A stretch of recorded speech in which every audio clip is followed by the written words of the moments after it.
Hello, we're back. I'm Cristian Torres, and I'm here with Brandon Bishop, the Undergraduate Student Government Tempe president here at Arizona State University. And we're just going to return to some questions we didn't get to answer in our first portion.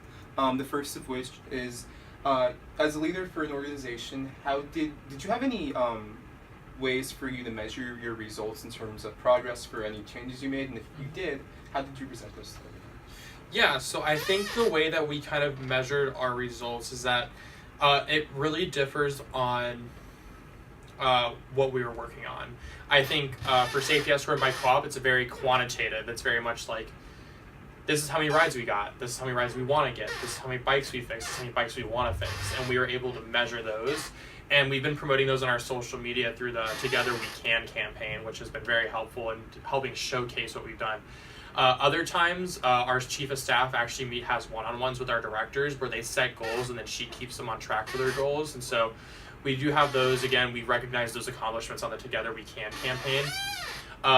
Other parts of it, it's harder to measure what it's harder to measure what we've really done.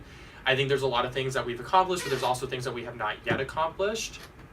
And I think that's the hard part. And so I think where we measure those goals at is that we tell our successors where we're at with them, what we need to do to get to the next step. I think the hard part is telling students where we're at with that.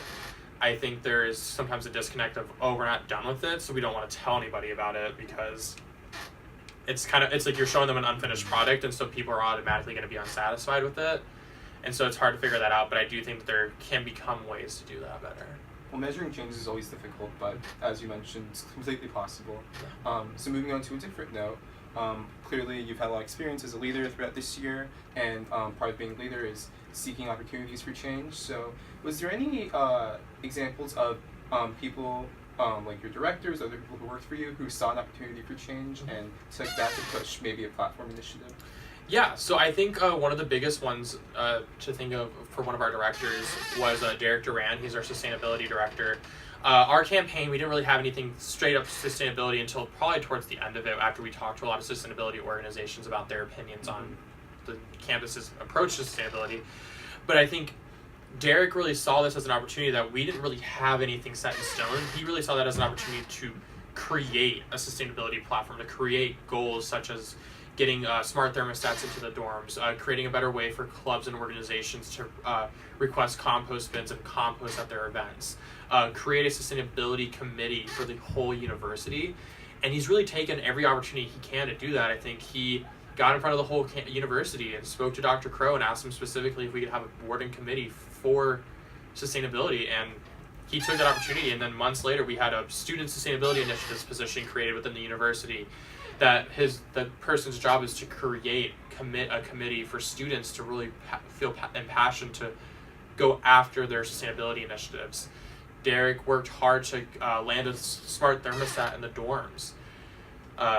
Derek's met with several individuals about creating that composting station for student organizations. And so I think consistently he's taken opportunities to go further and further and further and to really work hard to do something like that. Well, clearly you've definitely inspired your vision through him, and obviously enabled your leaders to act through your platforms. So I think that's a testament to your leadership once again. Thank you. And our final question is talking about obviously you're at the end of your term, you transition from year to year, and so do people in your organization use any traditions or any other means to describe changes from year to year, from time to time? Yeah, so I think that the hard part with our organization is it is directly correlated with elections, and so there's no way to control how your transition is going to be beforehand. I think you have to wait and see what happens with the elections, and then that changes how you approach your transition process, changes how you approach your team and how you want to work. I think the biggest things is that over the last 2 or 3 years, we've worked very hard to create strict transitions for our team. I think it's the tradition of actually creating transition documents and actually taking them seriously is probably the first big step. Other things that we do is that every year we have a retreat for all our USG's team. And this is something that if you're new, you're usually pretty nervous about, but when you're returning, you're very excited for it because it's something that you get to do every year where you spend a weekend with people that you've never met before are your friends, and you talk about your vision for USG, you talk about what you want to do, and I think it really strengthens the conversation, the community between everybody, while also really improving the relationships. So clearly, you're following traditions in terms of retreats and other practices. So, I'm really glad that you sought to change and take opportunities to change any sort of initiatives at this campus. We can't thank you enough for your service, and I can't thank you enough personally for taking time every day to interview with us. Thank you, Cristian. Thank you so much.